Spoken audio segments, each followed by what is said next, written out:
7:03. Excuse me just a minute before you start that. Don't we have to close out our meeting, the council meeting that we were just in, because we didn't actually adjourn. We didn't do that. I'll make that motion. Second. So, I make a motion that we, adjourn.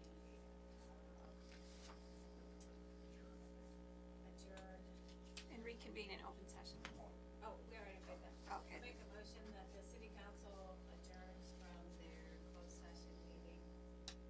Second. All in favor? Aye.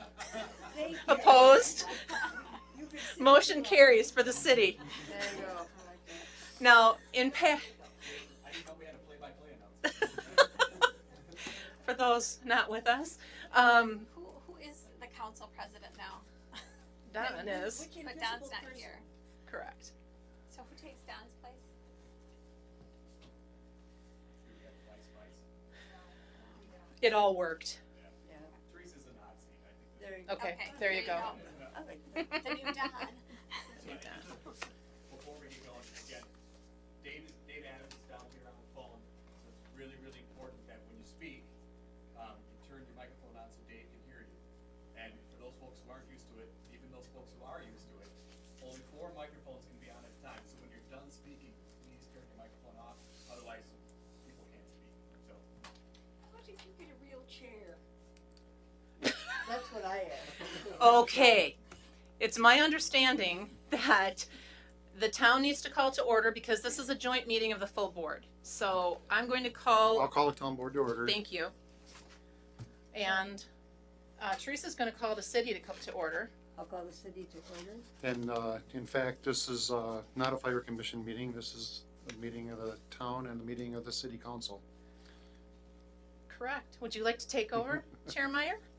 Well, we'll work together here on our agenda between the town board discussion and the city council discussions here and staff. We Well, we have, have a facilitator, if you recall. yes, and we have I was just gonna introduce him. 4 of our supervisors here. Supervisor Trainer is absent. So we have a quorum. And we have 4 here too. We have 1 on the telephone and we have.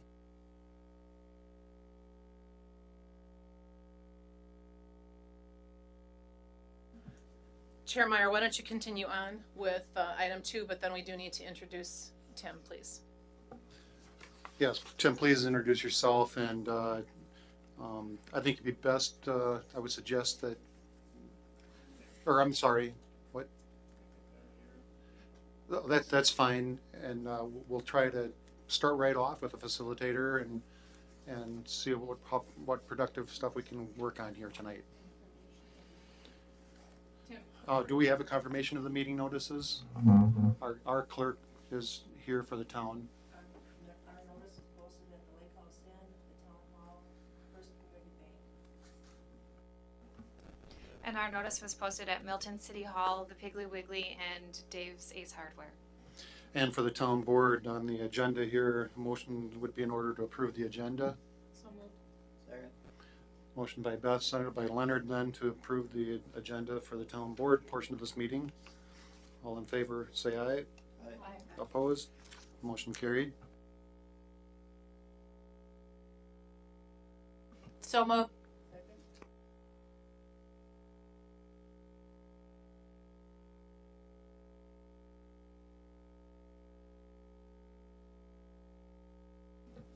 So Teresa, then you are chairing the city council portion of this? Yes. Okay. Does it make sense then that we try to move forward with the facilitator here? Yes. Good evening. Sorry. For those who don't know me, I'm Tim Shiger, the superintendent of schools here in Milton. Hello, everyone. And I'm here to kind of, I guess, move things along as we talk about, in this case, the fire department and the the fire commission portion of the agenda. And I guess before we begin,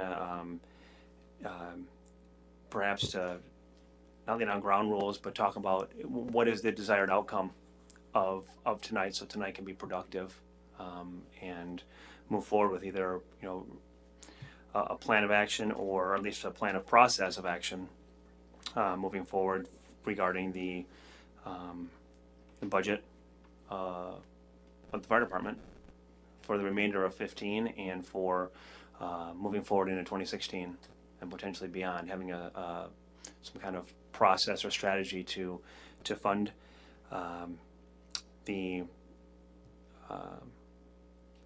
to fund it accurately and appropriately moving forward, and having a plan that both entities can not only agree with in principle but agree with in reality, so that there is that transparency and commitment on both ends, and that there's a feeling of support as partners moving forward to obviously keep viable a very important entity in the community.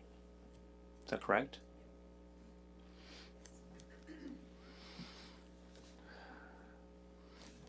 And I guess, go ahead. Maybe I can, let's set an outline at least. I think the request was initially to start discussions on reviewing our annual budgeting process, part which includes budgeting for capital expenditures, which we tend to do on a case-by-case basis as they're scheduled and come up, which has not, for the town's part at least, included in the past contingency funds or earning that money in advance. We borrow that money as that capital expenditure comes to us, which we typically understand that that's scheduled replacements, typically for capital expenditures anyway. And then the operating budget part of this, we redo this workshop in early fall, late summer, early fall, and making our best guess like we do as a municipality for our other needs, and try to budget for the next year. What's obvious recently is the actual cost of operation have exceeded what we've anticipated in 2014 and most likely will for 2015.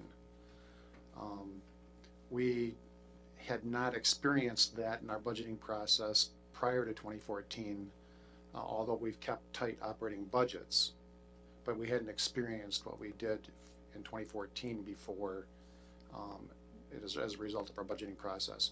We did have, I believe, our largest budget ever for 2014, which was created in late 2013 for 2014, but the calls for service really threw a monkey wrench into the whole budgeted expenses. So I think that's two of the things that were requested we review, is how we budget for and plan our monies, and it all seems to be related to how we manage our monies for both the capital side of it and the operating expenses side of our budgets. Do you want to elaborate on that?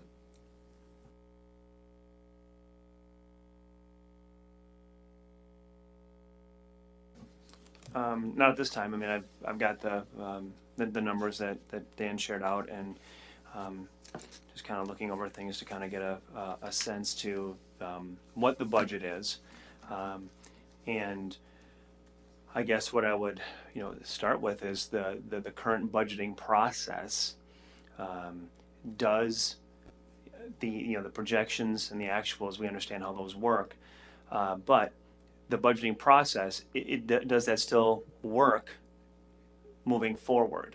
And depending on how tight you budget the capital expenses, the scheduled expenses are relatively easy, but the operational side is where typically where organizations struggle.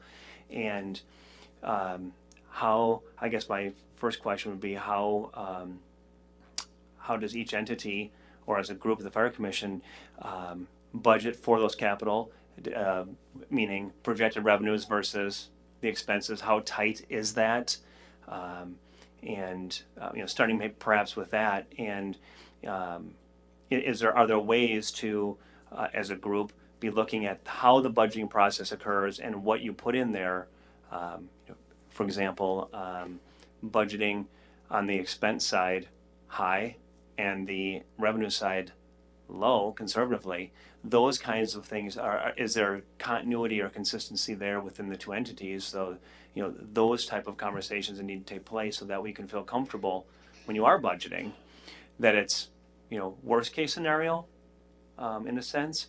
And so that way, when there is a shortfall, well, hopefully it wouldn't be a shortfall, but if there is, it's not as cumbersome or overwhelming as what has occurred or what potentially could occur. So I guess I'd start with the piece of your current budgeting process. Does it work in 2015? And does that process piece need to change of how you approach philosophically the budgeting? I think we have to look at a little bit and have Lauren part of that discussion, because we're using the data that he's presenting to us. So if you would like to join that discussion, Lauren, we'd be happy to have you. And if you could share how you create that data for us, that would be helpful. And I think it would be helpful for Tim to understand that as well. And again, just for clarification, this is just asking the question, not condemning process or practice, just asking the questions. We're all part of this and figuring out how we're getting it. Okay. Well, the current process is to anticipate revenues based on our contracted areas, which are pretty much set fees, and then making an estimate of what the potential revenue from the ambulance and from certain fire calls and those things are. Based on history, prior years, was how we anticipated the ambulance revenue, but we had a drastic change in how that came in the 2013, where the anticipated revenues were not even close to what we had anticipated due to Medicare and a number of other things that had happened. So in 2014, we tried to budget based on history, which turned into a disaster, to say the least, and it caused the shortfall along with the increased volume that we had in our run volume. The process for the budgeting has always,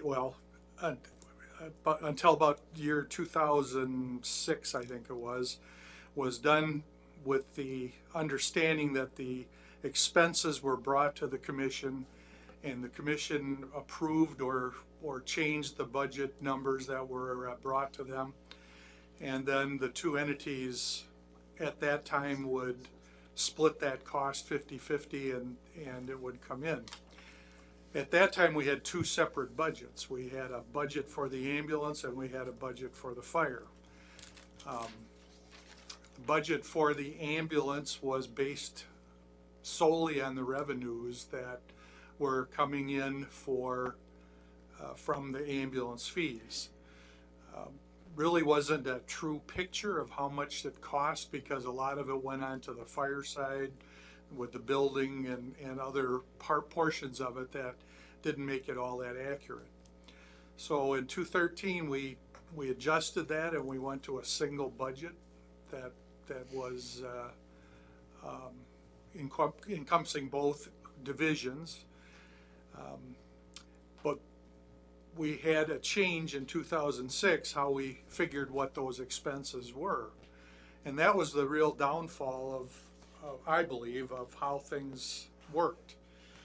After that time, we had to figure out what our anticipated revenues were, had to figure out what our anticipated expenses were, and then subtract those revenues from the expenses, and then that was the number that was divided between the city and the town. So it was anticipated that we would get those revenues, but if we were unable to make those revenues, we were going to end up with a shortfall. So that's been a problem from my point of view for quite some time. But hasn't been a real problem until the last few years, when we ended up with those inabilities to pay all of our bills because we didn't have the revenues. Lauren, prior to 2006, how was that done? Prior to 2006, with just the fire budget, the costs were split evenly between the two entities. Well, the anticipated expenses were split between the two entities. And what happened when there was a surplus revenue? It stayed in the budget. It stayed in the account and was used. So it wasn't divided back up and going to the two entities? Not at the time that was happening. Did it transfer over to the capital fund or the? No, it did not. It went back into operations for the next year. But those, any surplus revenues that beyond what was budgeted, isn't it true that they just wound up in the checkbook? And the commission would still decide on its budget what it would spend. I don't see that as any different than it is today, though. We still budget for expenses. We still budget for revenues.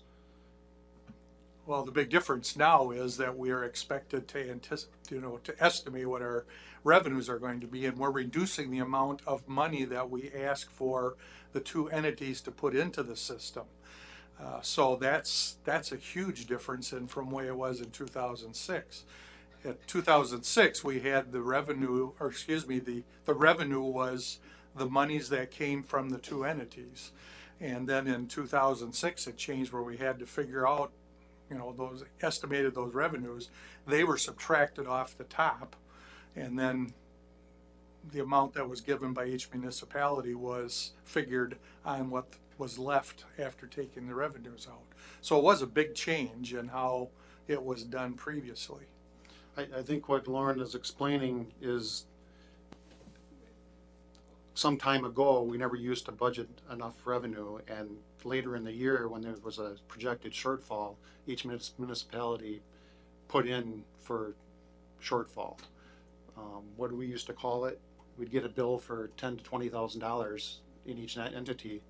That was bad debt, wasn't it? Oh, that was bad debt on ambulance runs. Yeah. Which that was again on the ambulance side of the budget and was not part of the fire budget. But the ambulance budget, the unpaid ambulance bills went out to all of the towns and to the city and the town, which was agreed on at the time that all started, to pay for those unpaid ambulance bills at the end of, from September to September, basically. And we ended that when we combined the two budgets. Yeah, the reality is we haven't anticipated the unprecedented costs, and probably we haven't had realistic projections on revenues, but we're kind of bound to the process of still having to budget what realistic expenses and realistic revenues will be. We can't not budget both of those items.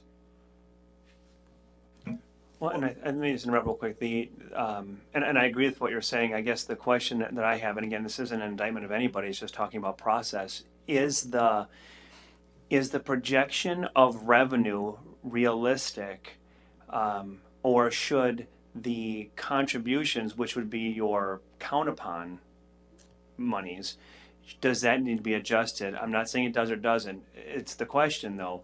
When you're talking about revenues, are the revenues realistic, and have they been realized over time? Meaning you can't, that's your variable. You know that if you levy a certain amount, in this case, 203 or 208 or whatever it is, you know you're going to count on that. But is the reliance upon the revenue from the collections and charges, is that realistic? And how close to the budget is that? And that might be a place where you may want to start and look at, is that a true number, or is it a number that is not overinflated, but if you're really tight with that, that's where your big variable is going to come. You don't know how many times it's going to be called out, or what the fuel cost is going to be, all these different things, and how much of those charges are going to come in. And so if that eats the revenue side of things, or the expense side eats more of that revenue, and you can't count on that, or the chargebacks, try to limit. If you can create a stronger fixed revenue and not rely upon the variable revenue, that will help with predictability. Now, that's just from the budgeting side of things and the revenue side. And I guess the question is, and it's not an indictment of Lauren or the department or the commission, it's just how realistic is that number, and how realistic do you want it to be? If you look at actual revenues over the last 5 years or 10 years, is that number reasonable?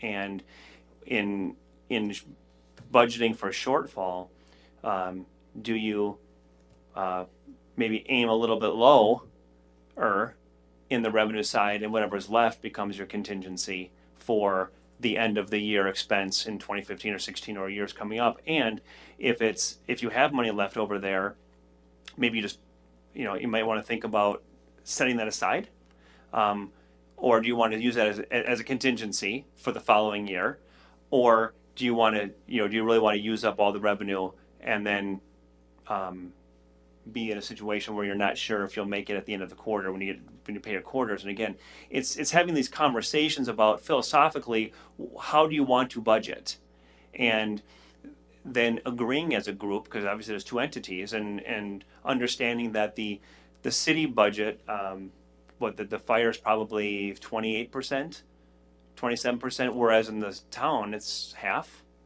probably, and understanding that the money percentage and variables are different for the two entities, but it's coming up with something philosophically that you can live out in practice. And I understand wanting to make sure you maximize your revenue, but if that number is inflated by any means, you're going to have a shortfall. And or if you're really budgeting tight, because we all know how the real world works. I understand from the school side, Teresa does, and others, that the revenues never come in the way you want them to be, and the expenses always come higher. And so I guess it's that philosophical conversation.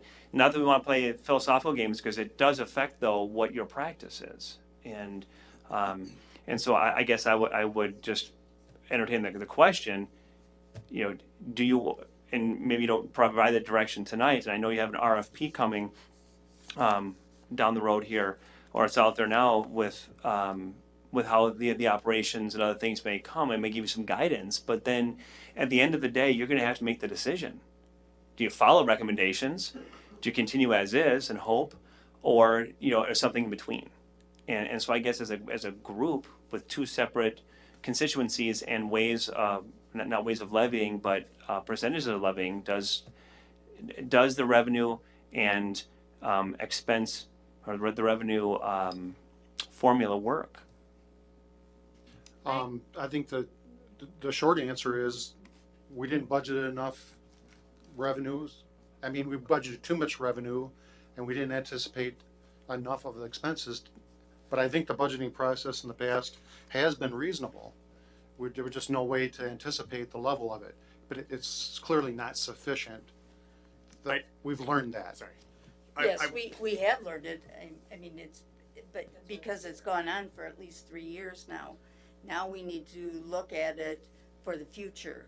We've learned it. It's come up for 3 years in a row. We've had to have learned a lesson. How can we predict it now for upcoming years? Do we look at the last 3 years and start coming up with a rolling average. How much were we off the mark for the last 3 years, and use that amount that it's been off, that gap, and predict that for the next year so that we can prepare to fill that gap using that percentage for the next year. And as Tim pointed out, if we have more left over for that next year, that's great. If we've overestimated, it's not that that money's gone to waste. We can use it in a contingency fund so that it can be used for the following year. But at the very least, we've covered the gap, and we don't all come grabbing for money that hasn't been budgeted and trying to ask our taxpayers at the last minute for money that we haven't budgeted for. We've used very wisely, used our estimate, we've used the data that we have and made a judgment and a decision from that.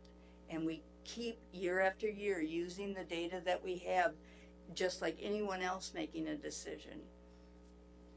Teresa, I just want to say, in addition to what you're saying, I think I think that looking back at the historically what has happened in the last maybe even 3 to 5 years to help us gauge some kind of a number is a good idea. But then I also believe, and I will say this in Lawrence and in his defense, for the last several years, everybody knows how tight our budgets have been. And as all we have done is we have asked Lauren to squeak a little bit tighter and tighter and tighter. And every little tiny thing that comes across the budget gets a great big question. Well, we are really not being fair with that expectation, because that's part of, I believe that that's part of what this problem is. You know, each of us as municipalities, we need to be ready to pay that, put that basic fee down and say, we're going to do this, and then we're going to look at those numbers from historically and the things that we know are coming up, and we're going to make this work so that we don't run into this downfall. Because Lauren has just, he's been at the mercy of all of our tight budgets, and that really it was not his fault. No, exactly, I agree. If- You guys if I did could it before I got it. Go ahead. If I could just point out one fact, there's been a lot of conversation based on the fact that we've overestimated revenues, but really when you look at the facts, last year they actually estimated revenues within $163. I mean, that's pretty good. Nobody gets that close. That's well done. So they didn't overestimate revenues last year more than $163. This year, actually, we think they've underestimated revenues. So all this conversation has been solely about the overestimation of revenues, when in all reality, the last 2 years, that hasn't been the case. We don't have good numbers, unfortunately, before that, but we know in 2014, it wasn't a matter of overestimating revenues. They actually estimated it almost spot on, and that's in the packet that Dane gave out tonight to everybody. So if you look at that first line, ambulance collections, 2014 budget, $245,000, actual $244,837. That's $163 off. So in the case of 2014, it wasn't revenues that were the problem. Well, that's the revenue. If that revenue wasn't a problem, then why did we end up with the shortage? Well, I think part of it, if you look back, I've got some of the numbers written down as to what we paid our half and the city's half. 2008, we paid $199,400 for our half. In 2009, it went down to $159,000, and then $165,000 in 2010, $188,000 in 2011. 2012, it was $141,000 for our half of the budget, but that's when we got the new ladder truck, so we had to take out a loan. So therefore, on our half, we're paying like $63,000 per year. So then it starts getting that's capital expense, of course. But this 2014, our budget was only 173,000 for our half. So, had we kept it the same, there would have probably been some money there. But the economy got tight. I mean, we were all looking at ways to save some money for our taxpayers. The city staff and council a couple of years ago asked Lauren to was it 5% you were asked to reduce the budget? Because it was typical, both the city and the town were struggling with levy limits and budgets and all of that. This conversation is all leading to the same thing, not enough money. We're not putting enough money into this, what the actual and realistic costs are. The struggle with that is we don't print money, so where does the money come from?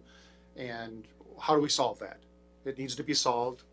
From the operating side of it, there's very little with these levy limit laws you can do without potentially going to referendum.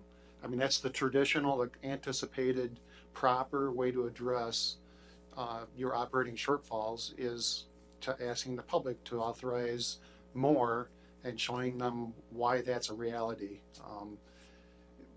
We can try to do things with capital equipment and borrow money that eventually leads us to the point where we're borrowing more money than we used to spend on the fire department. It just really does seem obvious at this point that the cost of running this, the realistic cost of running this fire department has exceeded what we're able to levy for. And we need to ask the public to be willing to pay more in taxes for the actual costs.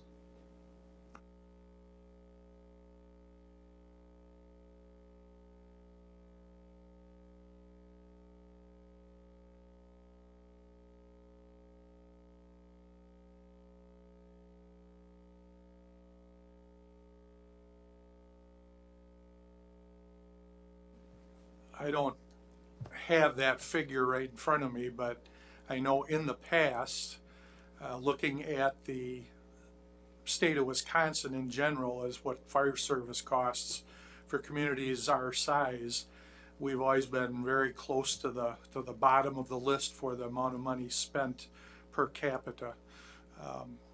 For this local area, I just don't have a good handle on that, so I can't answer you, Dave.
Lauren, what are your thoughts on what do you think an increased percentage contribution for each entity would seem appropriate? Do you have any idea?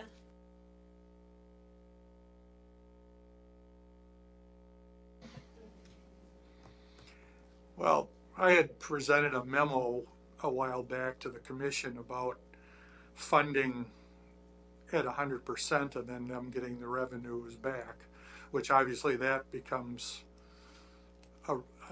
a referendum issue because there's no way with the tax levy that can happen.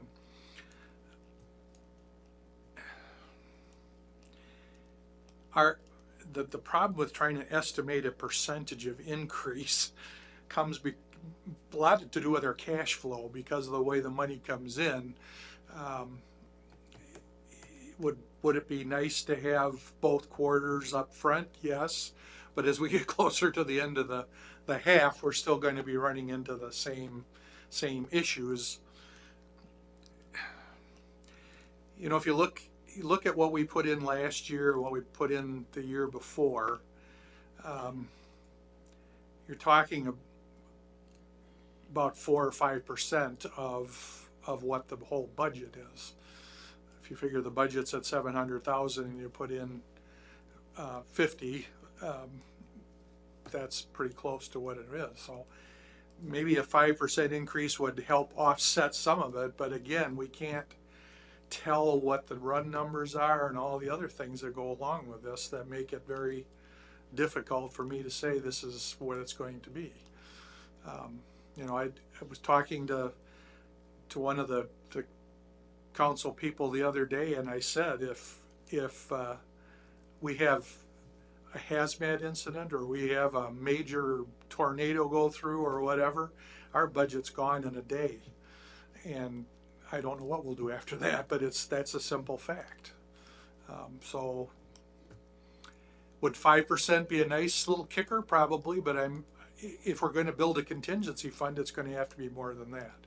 And that's where we have to decide what the contingency fund is going to look like and how we're going to get there, over what time frame we're going to get there. Well, and I think that, again, that kind of gets back to the central question, right? There's a shortfall of revenue. So what are the options, and what can each entity feel that a commitment to is sustainable? And if it's going to full on zero budgeting or 100% budgeting, I guess, and splitting the cost, is it something in between? Is it a percentage increase? What is it that both entities can live with? Because at the end of the day, if it doesn't work, or you commit to something that you can't do because of the levy limits without going to referendum every year, every other year to make sure that you fund the fire department, what are the true options? What are the true options that you have as an entity, a joint entity, to try to solve this shortfall? And if it's not cutting, which it seems quite evident that you're running on a closer to bare bones than you probably want to admit, but is there a way to increase revenue? Is there a way to take current revenue and set some aside for a savings or contingency fund? What is between the board and the council, what are some options that are true options, not pie in the sky, but that are true options, not dollar amounts, but what are some true options as a group? Well, the only change in revenue I can see on our current operating status is better collections, and I don't know of any other way to make any impact on revenue, and I don't know if it's realistic to expect that we're going to get any substantial better collections than we have been. People that don't pay their bill, it tends to be on the EMS side of it, but some of these contract fees for the other municipalities, you can make some impact there too. I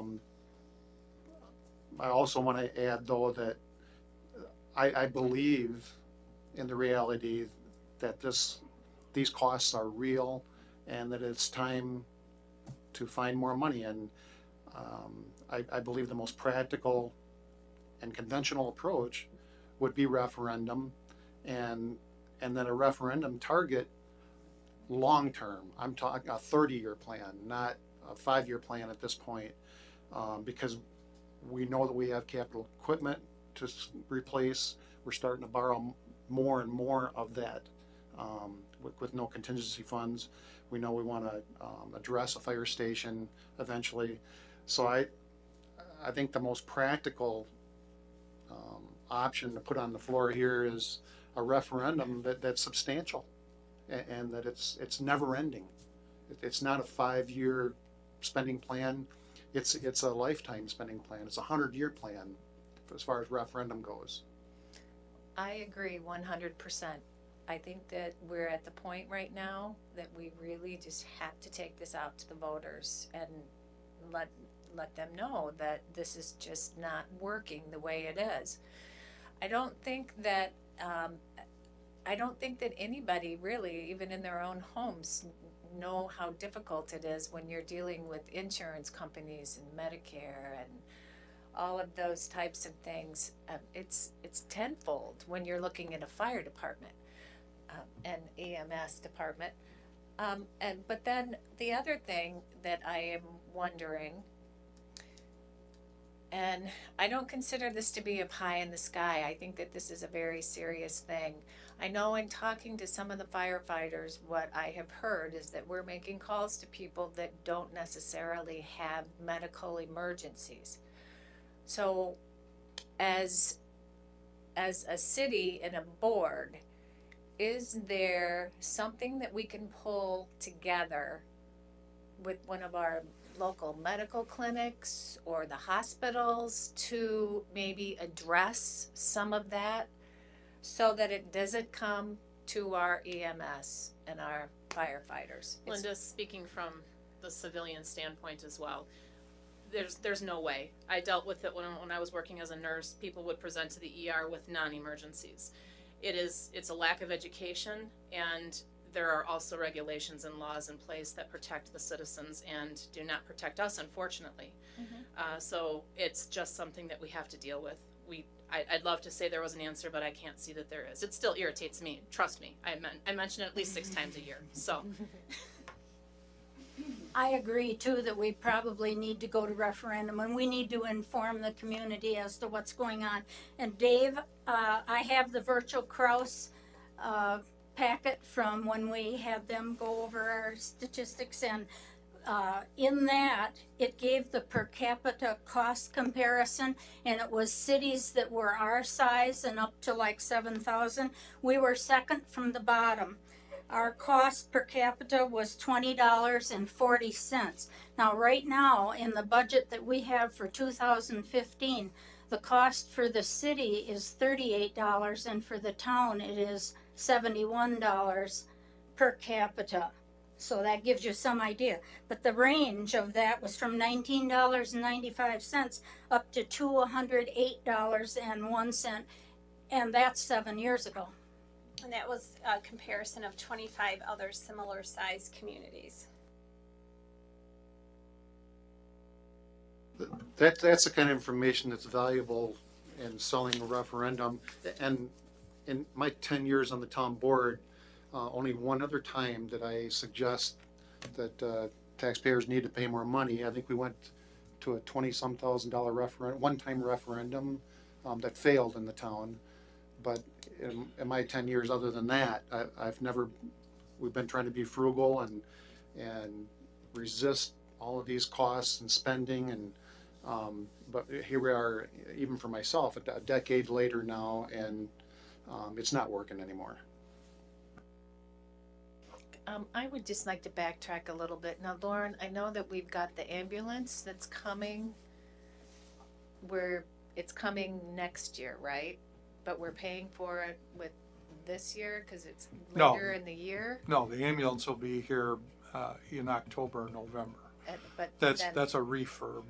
Okay. So it's, well, it'll be going in June, and then it'll take 3 to 5 months to do the refurb on it and put a new chassis under it, which has been the main problem with that ambulance was the Ford chassis. So we've put a lot of money into that unit in the last 3 years, and so hopefully now we'll have less expense for that. We're no longer putting diesel motors in our ambulances. We're going back to gas because of the history of what was happening with the diesel. So And so, but we have another fire engine coming too, right?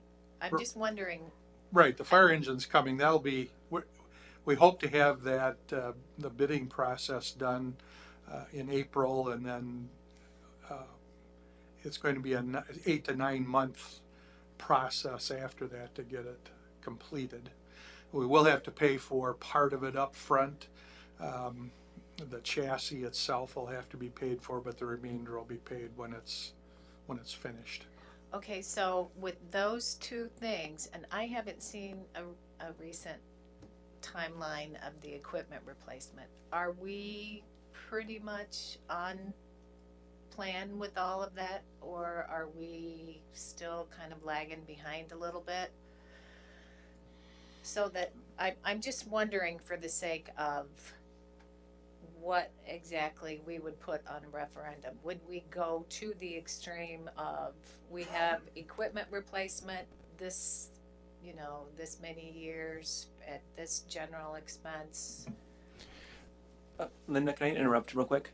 And I don't mean to interrupt, but with that piece, there might be a longer discussion. You may want to do a needs assessment or something through to kind of to project that out. I don't know if it would be fair to discuss that tonight, only because that's a lot of work to come up with in the head right now. But I guess what I would suggest is if there's that desire to go that route to referendum, that you examine that and come up with that plan that's 5, 10, 15, 30 years out. In the short term, I guess I'll ask this. If you look to the third page of your agenda, there is or not agenda, but the documents that Dan provided. There is the estimated shortfall, and there's a long-term solution of perhaps going to referendum, but then there's a short-term problem of how do you address 2015 and 2016, because I don't think a referendum would take place before then. And so I guess it's kind of agreeing upon what's the commission or the two entities with the capacity to take care of a projected shortfall for this coming year. And again, Linda, please don't. I don't mean to be disrespectful. I didn't mean to cut you off. I was just thinking about how to keep it moving with some of the issues that are at hand right now, to help Lauren and the department move forward with confidence that the rest of this year is covered and a plan for next year. And then in the after tonight, then be looking perhaps long term. And we already do have that, because Lauren has provided us with a apparatus replacement sheet that goes through 2030. So they're here with our budget packet. I think we're getting sidetracked here talking about capital needs. What we need to be addressing is operating costs, the operating cost part of the budget, because we pretty much have scheduled and can, by community, set aside money to handle the capital stuff. It's the operating costs that are causing us the problem. For this year and next year, that's correct. And I guess that's why I'm trying to redirect the conversation back to that, as to how we can have that conversation and try to at least come up with a process. If the funding plan isn't designed tonight, at least you have a process so you can move forward, so that you have confidence that this will get covered, or a plan to get it covered, and build a plan for next year, so we're not sitting here again wondering what to do for next year or for 2016. Yeah, I would agree with Councilmember Adams' comments. Short of the fire station, we've actually been pretty good at funding capital improvements over the last 5 years. The city has put forth $1.2 million in capital expenditures for the fire department. That's just since 2012.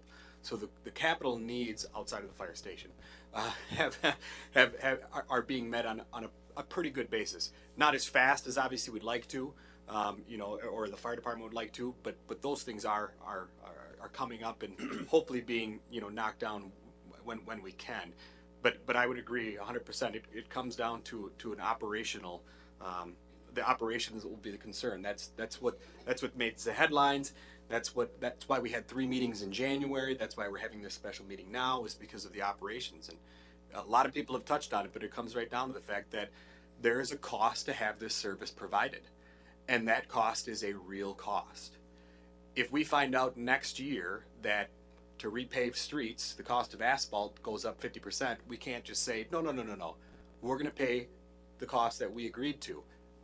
It doesn't work that way. So I say it again, I've said it since January, this department has been historically underfunded, and the operations suffer because of it. So that's really what we're talking about. Can a referendum get at that? I think, as Tim pointed out, that's a much larger discussion. It's going to be a difficult one. There's going to be an educational process, but that's a worthwhile discussion. But we still have, unfortunately, I don't want to throw cold water on it, but we have issues in 2015 that I think are that we still do need to address. But it is an operational concern, and it's an underfunding concern. For the town, I just would anticipate that we would, from our side of it, borrow the shortfall if we amend our 2015 budget, and if we were to put whatever it is, 25,000 more than we had in our 2015 budget for this year. We're talking 2015 only. The only way we're going to come up with it as a municipality is to borrow that money. There is no other way that we're going to come up with it.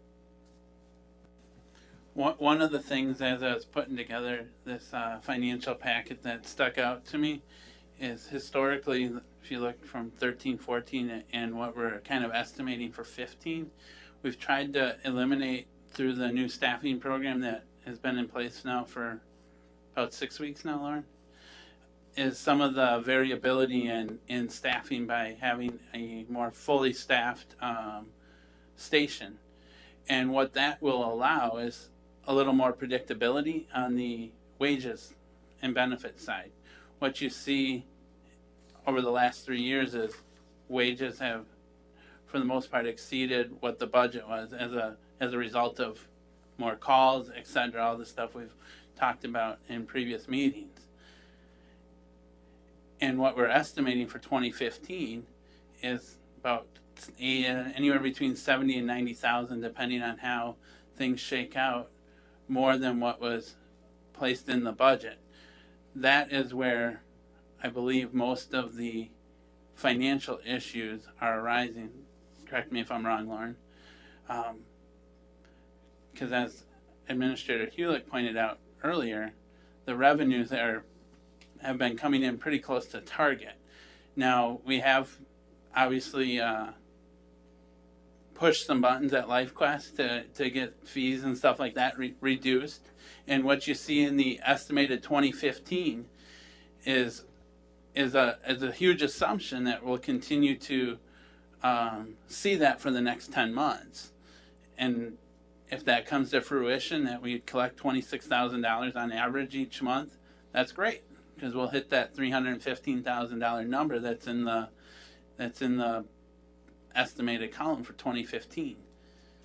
But I have, and Lauren and I sat down Monday, we believe that wage line is also pretty close. It might be a tad high, it might be a tad low, depending on how things shake out in terms of,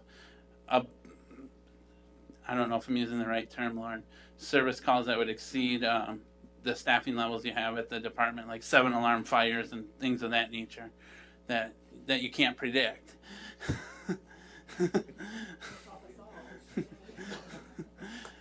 So the third page kind of takes where are we at right now? There's $109,000 in the bank right now. There's about $576,000 we anticipate receiving.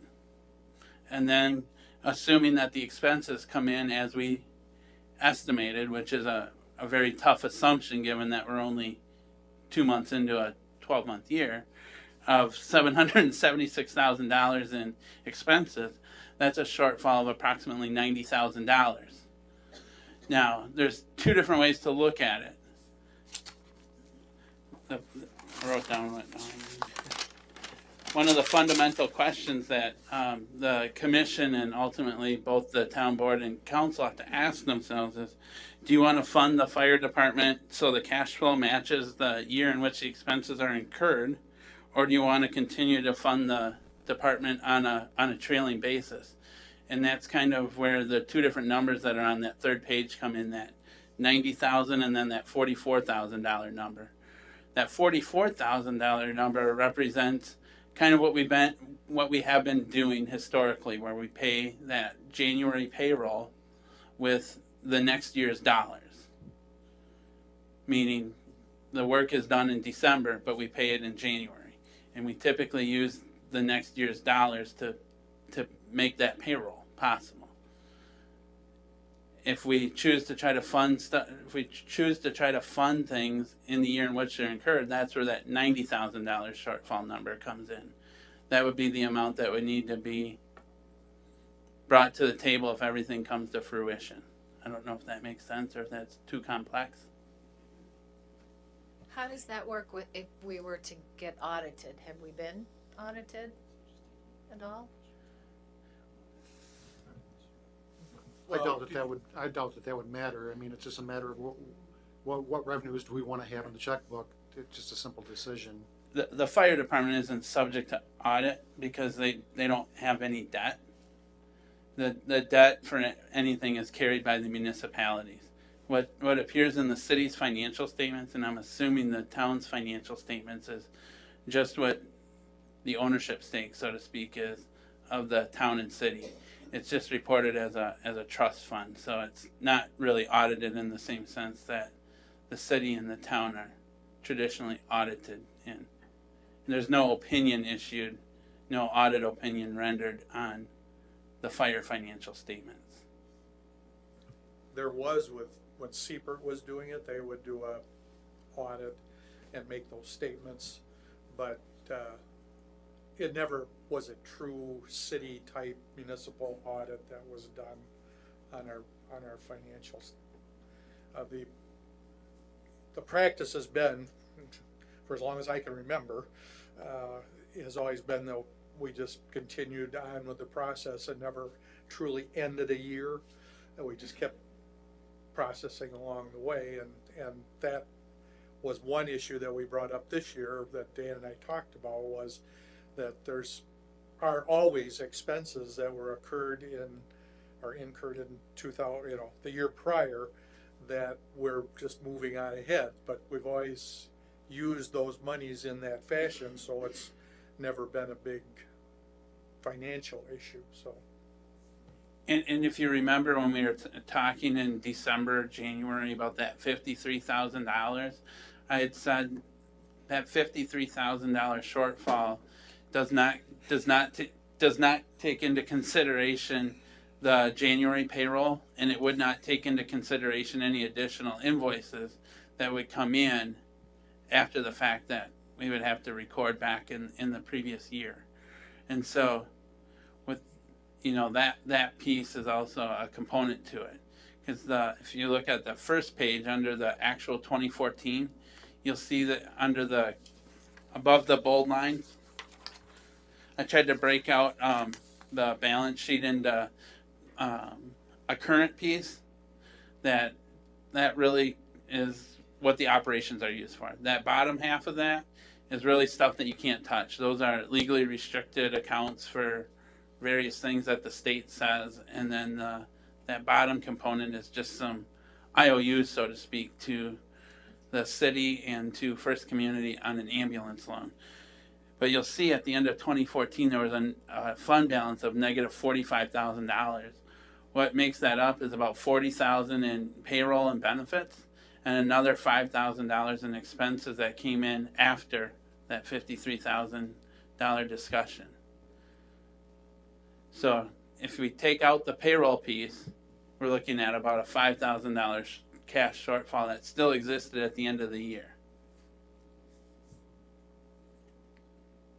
I don't know if that complicates things or. I was just wondering now, Lauren, the way that the schedule is set up now, is that the fullest that it would be for each of those shifts, so that we can count on that particular budget piece? well, those shifts that are set up now are minimums. So for an ambulance run or a small CO call or some of those minor calls, that the staffing is set to handle all of those calls. Since a large majority of our calls are ambulance calls, then that's going to take care of it. Where the variable comes in is the fire calls and the car fires and the mutual aids and all those calls that come in. would require additional staffing, and so there's going to be a variable in there that we are not going to have a good handle on until we get to the end of the year and know what our run volume was. Hopefully, if everything goes right and we staff this method for the remainder of the year, we'll have a consistent number to work off of every day, but then we can add those extra calls. We can figure out what those actually cost us from that point. So what to do? Well, and I guess that's where you're kind of at. You see what it's there. The how you got here is how you got here, and Lauren's got his staffing plan, and it looks pretty predictable moving forward for the rest of the year. But $90,000 is $90,000, and whether you pay 46 of it and kick 44 until next year's budget, it's still $90,000. And so I guess it's coming up again with that plan of action as to what is doable, and if it's the half, and then knowing next year you're for 16, you're already 44 behind. Again, the actuals may be different, but you should already plan for 44 behind. And so if that's the case, then what's a reasonable step that the commission and the two entities can take to fund 15 and to plan for 16? I think that's what what you need, I guess, is just to make some decisions as to what can really happen. And that's what I meant earlier is what's realistic in what you can do and what you're willing to do, because the numbers are what the numbers are. And like you brought up, or like Beth brought up, I mean, we don't want the fire department deciding what calls to take or not to take. That's not very prudent. And so whatever those numbers are, they're going to be. But this is pretty close to being, the revenue is going to be close probably, and the expenditures are going to be close. And if that's the case, it's $70,000 to $90,000. And so it's really making that decision: is what power do you have, and what are you willing to do to try to come up with it and work together, so you're not leaving each other short, or having one pay an unfair piece or whatever. It's solving that problem, and I think that's what you're looking for, is that, okay, what can we do? So is the question really, are we going to start off the year 44,000 in debt, or are we going to pay everything up front? I don't think it's an option that we don't pay it, right? No, I understand that. I guess the thing is, do you want to be zeroed at the end of the year, knowing that a bill may show up? I mean, I understand that happens at times, but do you want to, or fiscally, can you fund that $90,000 in 2015 as a joint entity, or do you have to look at splitting it, paying the 46 or sending 40,000 plus into next year, into 2016, but then having a plan for how to make that up, and probably then some for 16?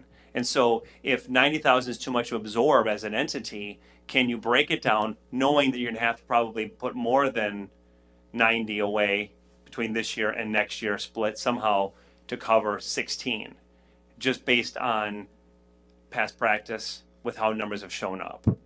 And A sensible way to do it is for both of our entities to figure out how we're gonna fully fund that $90,000 and clear the books by the end of the year.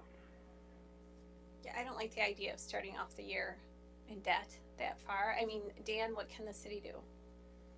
We would probably just take it from contingency or fund balance.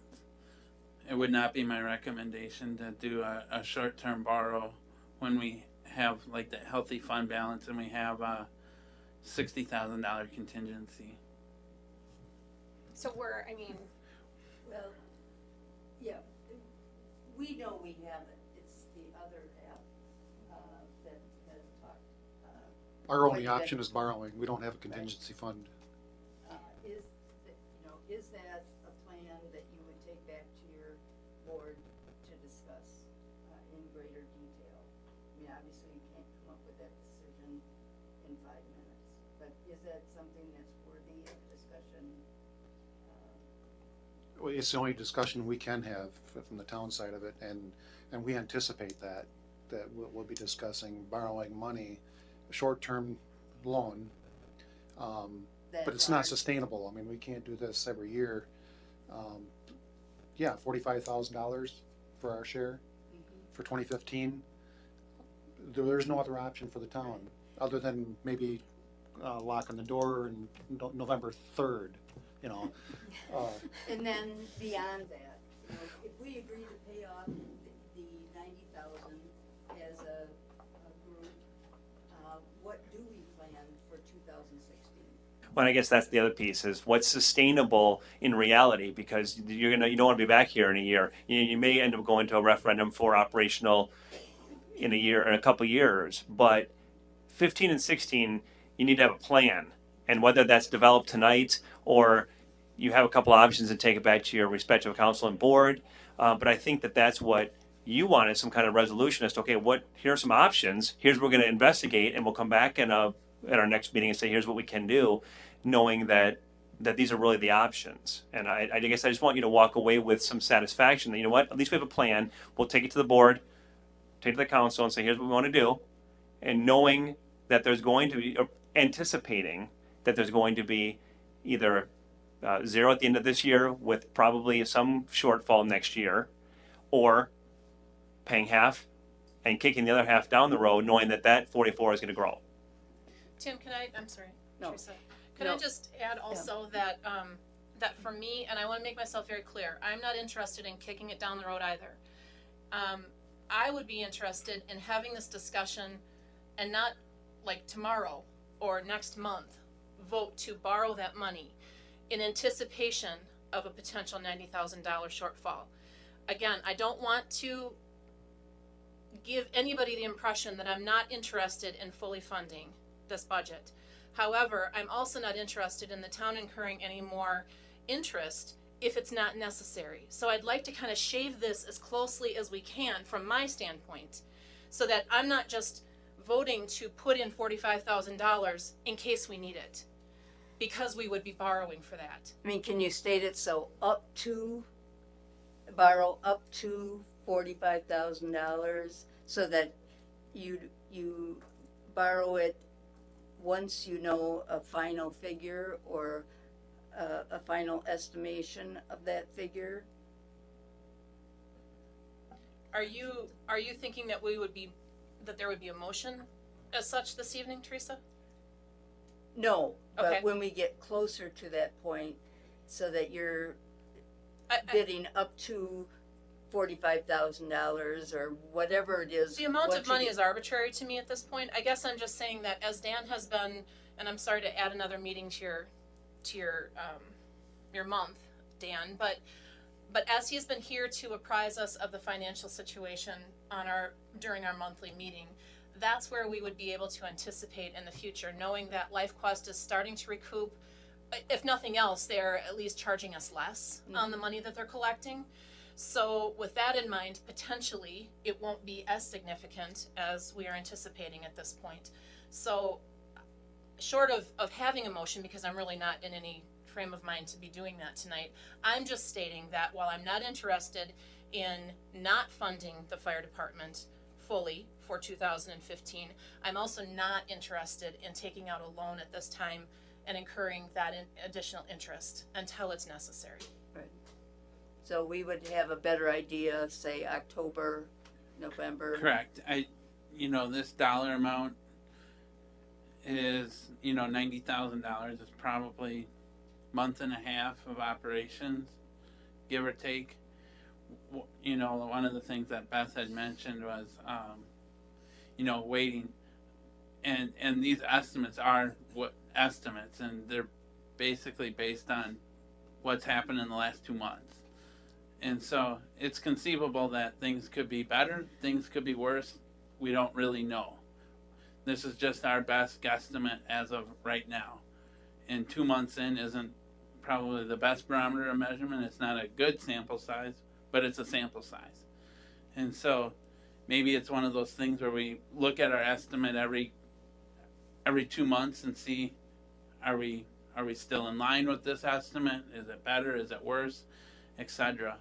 Because one of the big estimates is LifeQuest maintaining about $26,000 a month, which would bring in 70,000 more than what was originally budgeted, and that's a heavy estimate to say our revenues are going to come in $70,000 more than what we budgeted.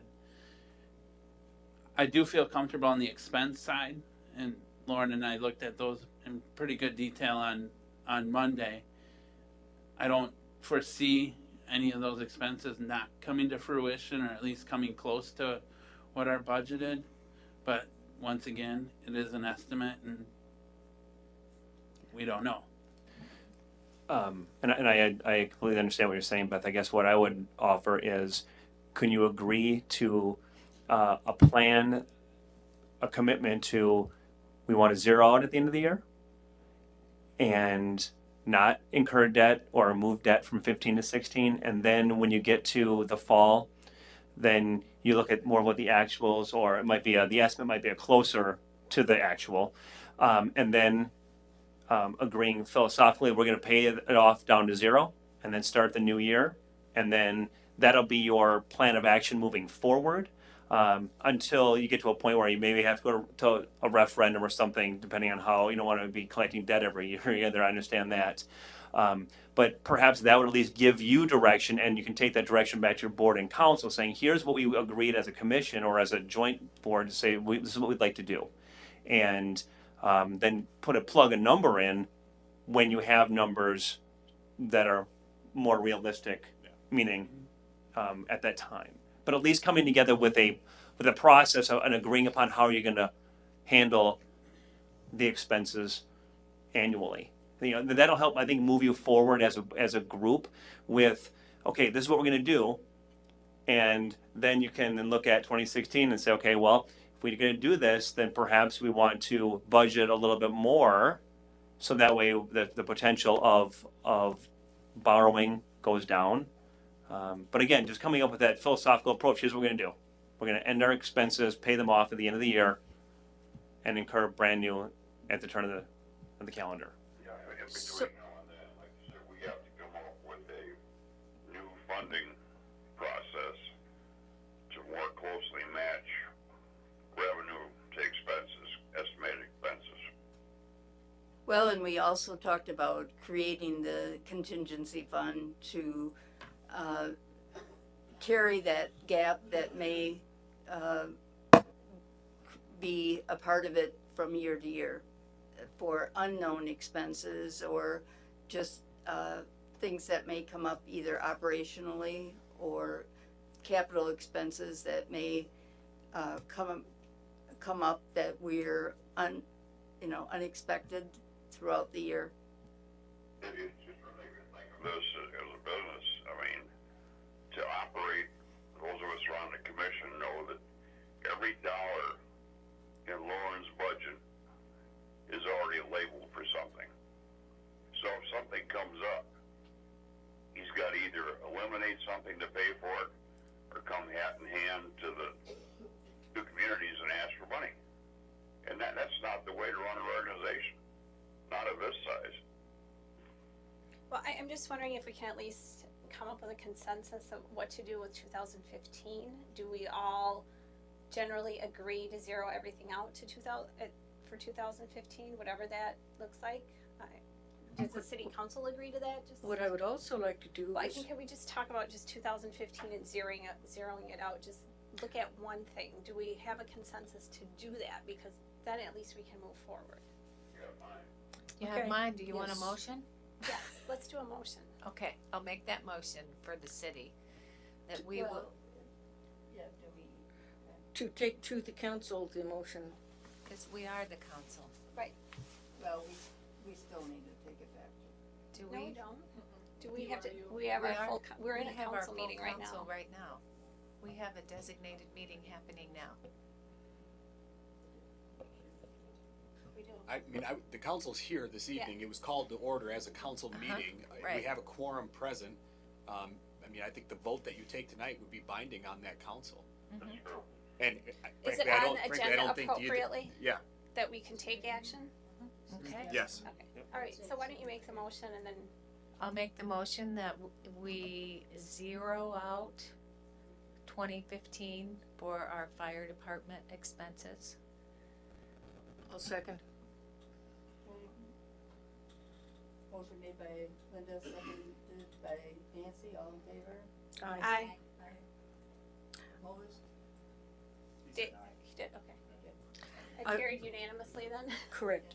What I would also like to hear is a proposal to meet in October with our guiding moderator and finish the discussion of how to make the rest of the pieces happen.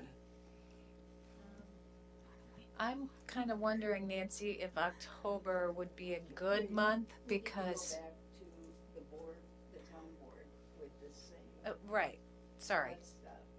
Well, my concerns with what was just discussed now was to zero out, you don't know what that means. So I'm not sure what that motion says, because what does it mean? What is the action that's gonna take place?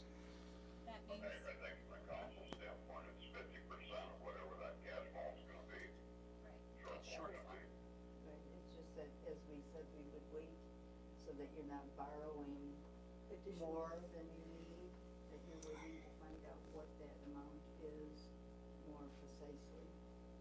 And what I'm hearing from my board is that there's tends to be a consensus here that we want to deal with this by committing to borrowing funds at some later point this year, whether that's June or July or August or September or whatever.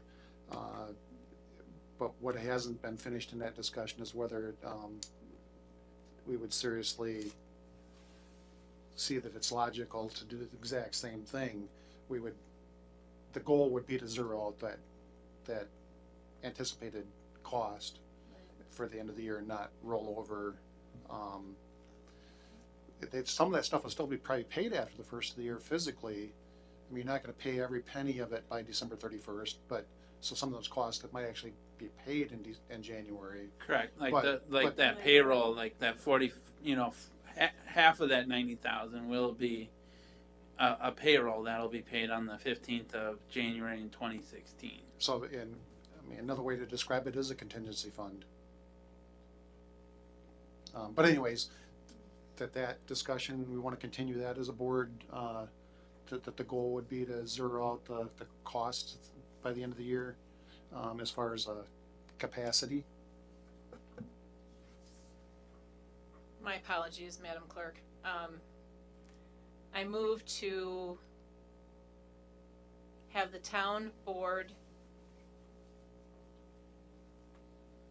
pay their half of the cash shortfall for 2015 in 2015.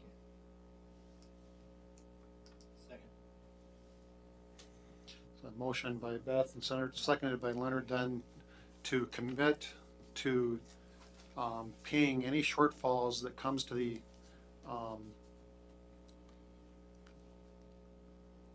fiscal costs of operating the fire department. That will include, yeah, well, operational is what you meant by that? Half. For the town's share. Let's make sure we have that motion understood. Can our clerk read what you understood the motion to be back?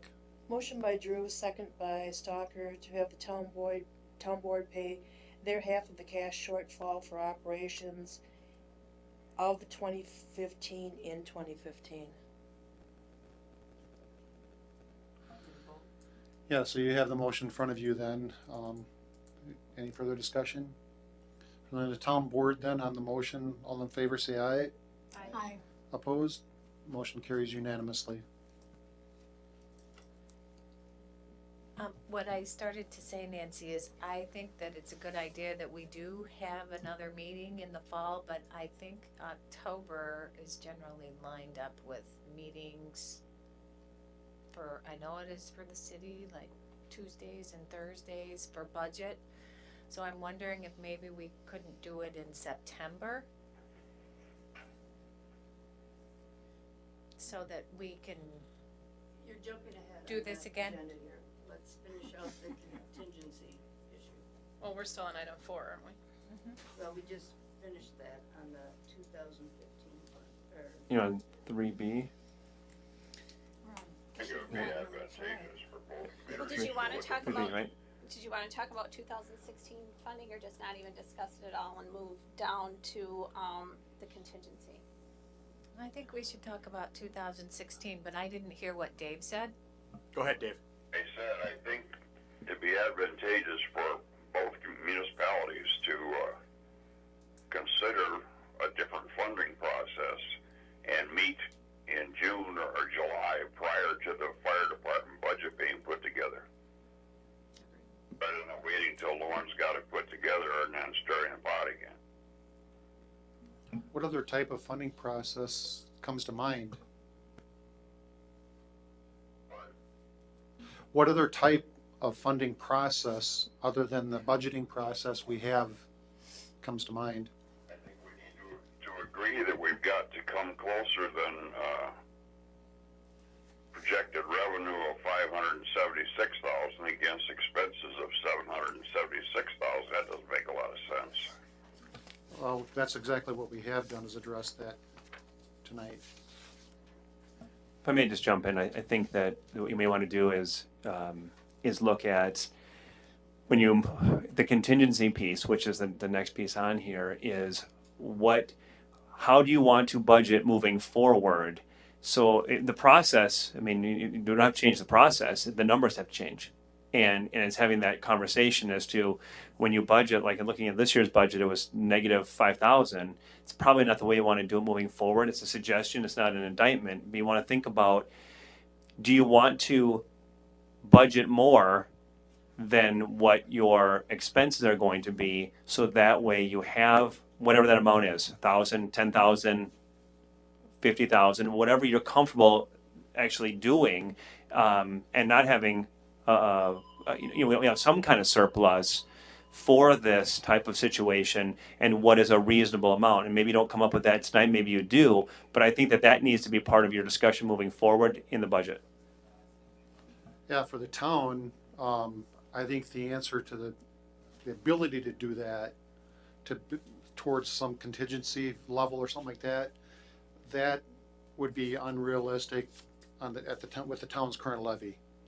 So I think that the answer to that, short of finding any other way to create revenue, is going to have to be seriously considered in a referendum. But you're not gonna be able to get the money for 2016 in a referendum. No, I would anticipate acting just like the way we did tonight. Borrow more than our levy allows us to put into a budget for 2016. We're just going to have to cover our side of it with monies we don't have by borrowing it. I don't know any other way to do that. I think it's a little premature in our town budgeting process to commit to that borrowing level tonight, short of some other strategic way of acting on that or showing that tonight. We're gonna have to borrow until we can get to the referendum. So anything that happens between now and then is gonna have to be borrowed money for us. And I guess what I would suggest is, maybe you don't make that commitment dollar amount tonight, but thinking about, would you, as an entity or two entities, either borrow or set aside levy dollars in excess of what the expense is, so that you are putting aside additional monies. Again, just the philosophical piece. I'm not telling you what dollar amount, but is that something that you would perhaps take back to your council and board to have that, or have that here in a next meeting, this meeting, whenever, to look at additional money so you can have a separate contingency line moving forward in 16 and beyond. And if it means borrowing more, it does. If it means you can't do it next year, but you're going to do it for, after a referendum or for a referendum, you include that in there. But having that buffer planned, however it happens, whether it's through an additional levy increase or a referendum or borrowing. And again, I think that'll help you again moving forward, so that when you do have a situation where there's a shortfall, that it's planned. And again, I'm not suggesting that you have that maybe you have that discussion tonight, maybe you don't, but it's thinking that in the near future, so that we are not scrambling next year to kind of figure out, okay, what do we do? Knowing that you're gonna probably have to borrow some anyway, do you borrow more within reason in a prudential way so that you're not in this situation again? I just a recommendation to consider with your 16 budget. As a town board, we can have those discussions right tonight or in the near future. But I can tell you right now, I'm going to recommend not to borrow money for a contingency fund. I don't think that's a smart way to do, to borrow money for a shoebox and pay interest and levy for that. I think that there has to be another answer to resolving it reasonably. But I will not recommend borrowing money for a contingency fund. Brian, I hear what you're saying, but can I add, and maybe I'm putting words in your mouth, with the full knowledge that we are committed to this fire department and funding them. Oh, absolutely. The discussion right at the moment is anticipated extra funds on a contingency. I just want to make it clear that the town is in no way saying that we are not committed to supporting our fire department. That's not. But I would be in agreement with you as well that we're here to support the fire department, but I'm not here to put more interest on the backs of the townspeople.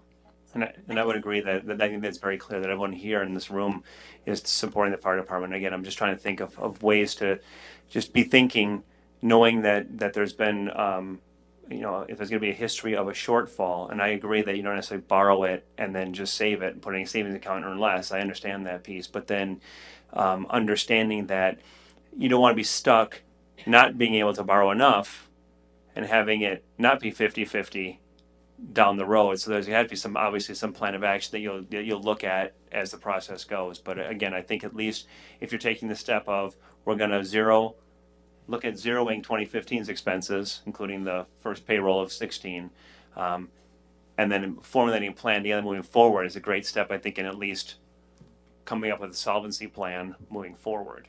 I also want to be careful that we don't always make the fire department look negative in that, they went over budget again, because that's not the case either. That if we wait until we have to give or borrow money at the end of the year to pay this out, rather than having a contingency fund, just like each of us has a savings account to pull money out of when expenses are higher than we anticipated, then we make it look like a negative rather than something that's just a normal part of budgeting process, that sometimes expenses are greater than we anticipated. That's completely understood, Teresa. Just knowing though, with our levy limits the way that they are and our borrowing capacity, we have that. So I don't think that any of us have ever tried to make the fire department appear that they're not, No, you aren't purposely doing No, it, no, but I we're understand also dealing with public's perception. Understood, completely understood. But we also have to look to the public perception of how it is that we are, I don't want to say what I was just going to say. We don't want to appear that we're not in support of the fire department, but at the same time that we're borrowing money unnecessarily. We are committed to supporting the fire department, as are you. I'm not meaning to imply that you're not. My point is, though, that we're interested in meeting our needs, but not going overboard and borrowing unnecessarily, as that is our only means for doing that at this point in time. I'm not opposed to a contingency fund, provided it's within our budget, and right now it's not.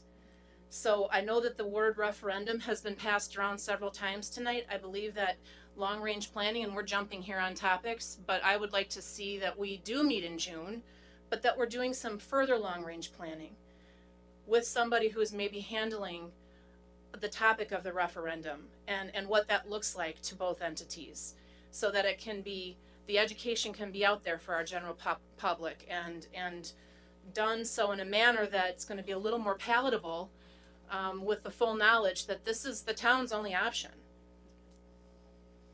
Okay, sounds fair. It's important to note too that we've got this RFP going out for a study, that we're gonna anticipate some logic coming back from it. So that's another reason why I think it's just a little bit premature to make final commitments on 2016 just yet, until we learn a little bit from that. I guess maybe what, and I don't know what your thoughts were on this, Teresa, but I guess what I just want to make sure that you're saying is that you've agreed that you want to have that 0 in 2015. Is that something that you also want to work for in 2016? There's no reason to believe that we wouldn't. I mean, we've expressed that that's what their desire is for this year. So there's no reason to believe that or anticipate that it wouldn't be any different of an attitude, yes. You'll figure it out amongst how you do your taxing. We know that you'll put it all in line, but I guess that was just something that probably everybody wanted clarified. Yes, I think we agree that we would want to zero it out 2015 and 2016, but our availability of money is a little bit different than the city, so therefore we're looking at being conservative, which we have done in the past, and we only have so many places we can go for the money, you know, it's just. However, the we way it have the is. options. Yes, we do. I think one thing, you know, you may want to look at as a town is, one, I don't even know if it's legal to borrow for a contingency fund. However, in my discussions with the town, it's my understanding that there are a number of things that you currently pay for out of operating expenses that you could borrow for. So there is the possibility to shift operational funds at the town, and I'm not the town treasurer, but I'm only going off of my discussions with the town. There are things that you currently pay for out of operating funds that could be borrowed for and that are typically borrowed for by all other municipalities. So there is a funding source available at the town right now. If that is true, there's a funding source available at the town right now today, where you would borrow for those things that are typically borrowed for by all other municipalities other than the town of Milton. And that would free up operating expenses. So I just want to point that out there. I know in the past, the city of Milton has offered to help the town. We've offered our consultant services to the town, you know, and I think that offer still stands. In speaking to the previous administrator and the previous administrator to that, this has been, you know, a kind of a long-standing issue, and we've always been willing to help, and that offer still stands today. But that is an option that the town has. So I just want that to be clear, that it's not that there are no options. Oh, no, we didn't say there wasn't any options. We've always known we can borrow money. We can borrow money for anything. We can borrow money for operating expenses. It doesn't mean we can levy that way and pay it off that way. It means something else would have to be cut off if it wasn't a capital expenditure. But we've always known we could borrow money. We just chose to resist that unless it's that unless there's a crisis or it's that critical. Well, I guess, and just to clarify, I would not advocate borrowing for contingency, but I guess looking at your expenses and perhaps as some people have mentioned, are those expenses real, or are they? Do you anticipate a little bit higher cost?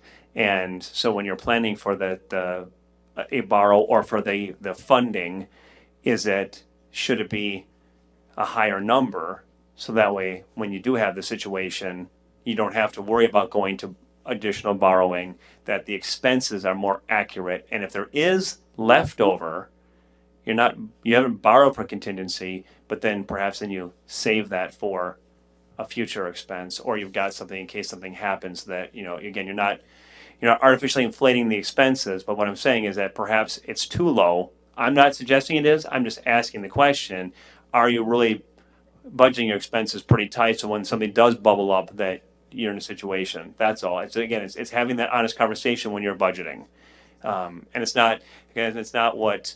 And I'm not saying anyone's doing anything wrong, but again, if you're too tight, you leave yourself little wiggle room, and then you end up in situations like this where you don't want to be coming back every year worrying about that. That's all. So it's not budgeting for contingency. That's not what my suggestion was. It's just looking at the expense side and making sure that you're planning for maybe a little bit higher, because typically it goes higher. I'm sure Lauren can attest to that, that expenses will go up. And so, But I would say that is contingency. That is what it is. You're borrowing more than you think you're gonna need. We can borrow money every month. We can take out 32 loans this year if we want. I don't wanna have to go through that work and I wanna do it right. You wanna take out one loan for a targeted issue, and do that separately. But no matter how you look at it, if you think you need $45,000 and say, well, let's borrow 50 instead of 45, that's a $5,000 contingency. One, Oh, I'm sorry. one of the things we said when we brought up the idea of funding a contingency, I had said that this probably would not be something that we could do in 1 year. It would be a multi-year process.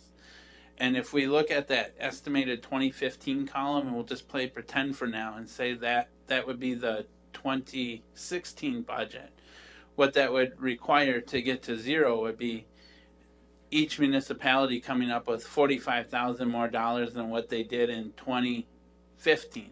So just to get to zero, each municipality is looking at increasing the amount that it would levy or, wherever it would get its funding source by $45,000, and that would be just to get to zero.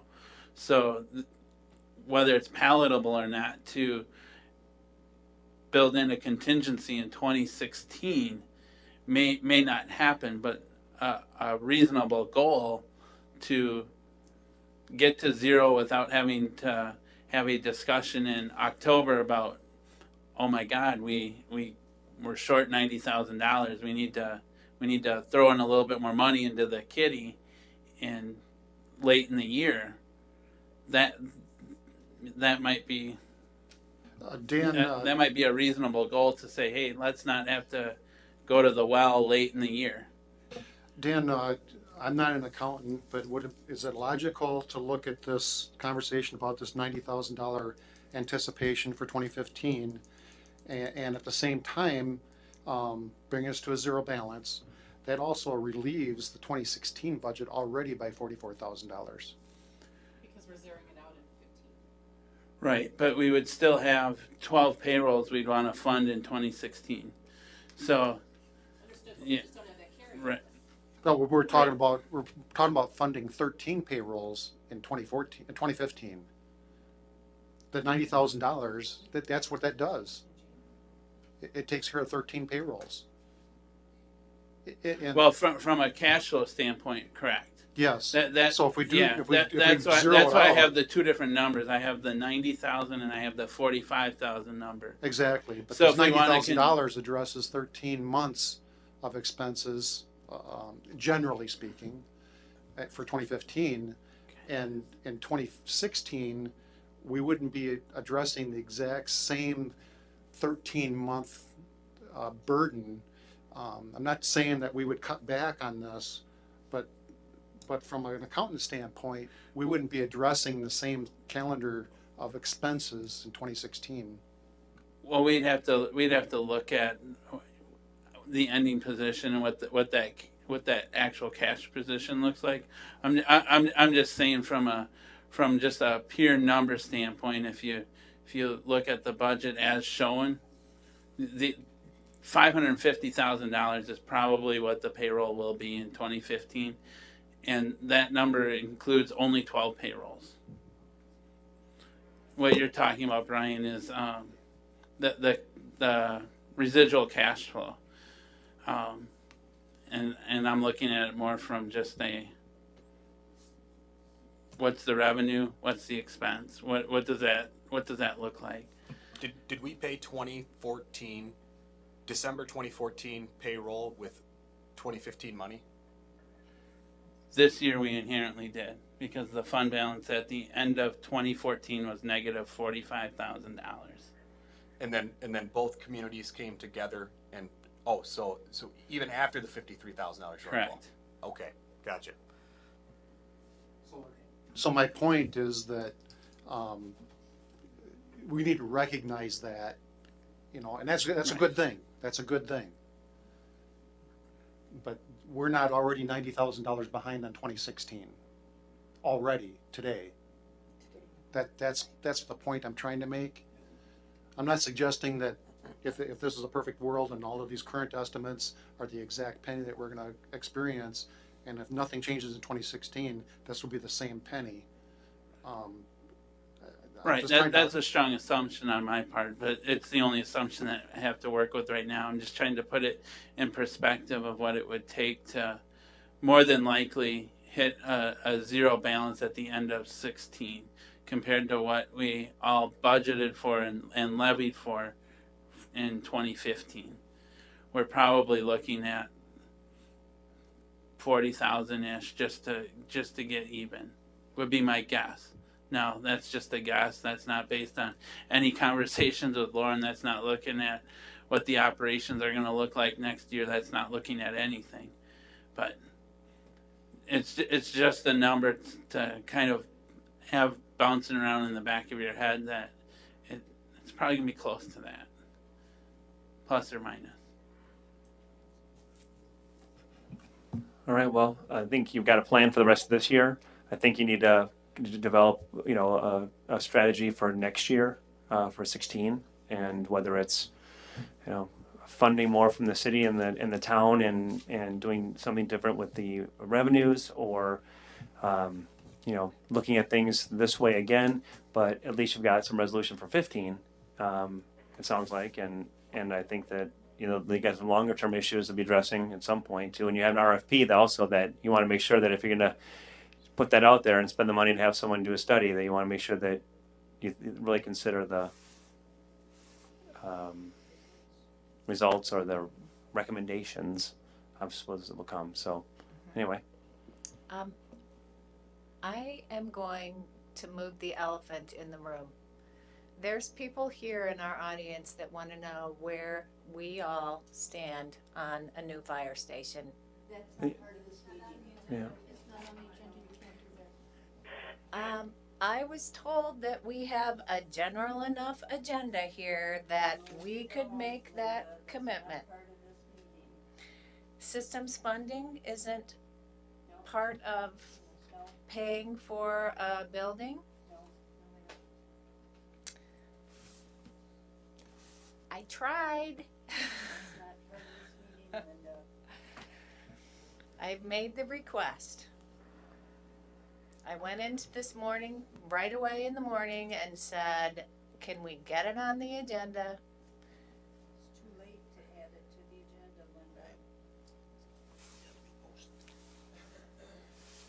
Linda. I think Alderperson Clark is correct. She came in this morning and asked if this could be discussed on the agenda tonight. And I said it couldn't be added to the agenda, but it could be discussed if the group wants to do so.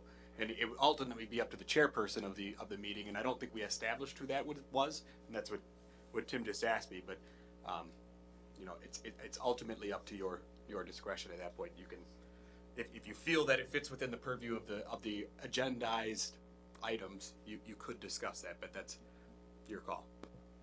I would just interject, just from, again, neutral standpoint, that you addressed 3A, the funding system right now for 15 and a plan for 16, along with that 3B, the contingency fund conversation, or at least looking at funding for next year and perhaps planning, maybe not borrowing, but planning to talk about what would happen if you had a shortfall.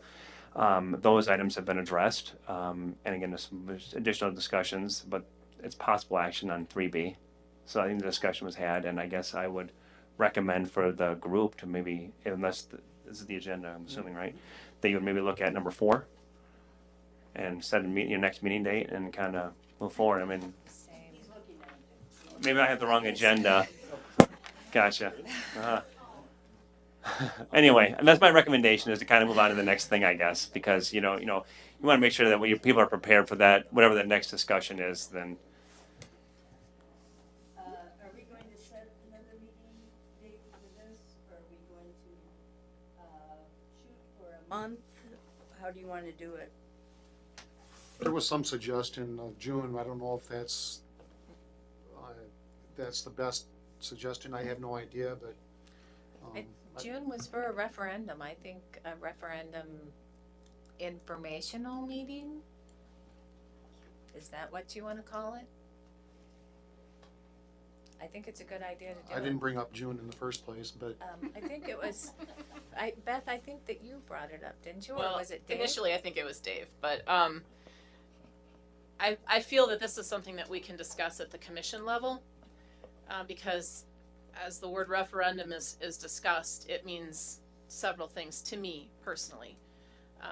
So I feel that if we have it as an agenda item ongoing, and it might be every month, I feel that we need, as I said, we need to be very deliberate about how we would approach this. And I've said it years ago, we only get one kick at the cat here, so we need to do it properly. the agenda item at hand here is, at what point would the town board and the city council meet, like we are this evening, again? We know that we're gonna regularly meet at as fire commission. Where do you wanna go with that? I think that we would be prepared by June as a commission to meet again as a joint town and city. Tim, you're raising your hand. I don't mean to interject. Please do. Oh. What did Dave say? He said he thought by June it would be appropriate to meet. So, like the second Wednesday in June, we met on the second Wednesday of this month. Second Wednesday would be June 10th at 7 p.m. Lauren, when do we anticipate getting something back from a study after this RFP goes out? Well, I would anticipate it should be somewhere right in there, read it, June. Could you ask them if they could have it back by June 10th? Trying to think what it was. Well, if we set this tentative date, and if that, I thought it one of the was- logical things would be to, You said it was coming up real soon. Yeah, thought I that's mean- what we had talked about. so one of the logical things that might be discussed in a meeting like this would be that study, as part of the discussions. So So I, you can set the date, and if we need to change it, we'll change it, right? Yes. At least we'll have something on the books. So Wednesday, June 10th, 7 p.m. here. I would just like to make a comment with regard to the information that Dan has given us tonight. I really like the layout of this information. It's very easy to read, and I hope that in the future that everybody will agree with me that we need to make it simpler than it is right now.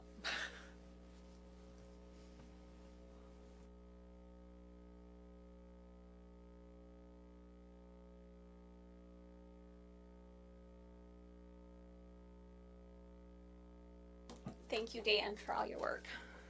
No problem. and thank you, Tim, very much. Thank you, Tim. Thank you for the microphone. And you will be back in June? If you want me, that'd be great. I guess, and just when I raised my hand earlier, I guess if you're going to take the time to do a study, then I wouldn't necessarily be talking about referendum or that kind of stuff. Look at what the study comes back with and discuss the findings of the study, and then from there you set direction moving forward with whatever it's going to be. With my recommendation. That's why I brought it up, yes. Does the city council want to make a motion to adjourn the city council meeting? Yes. I'll make that motion. Second. Motion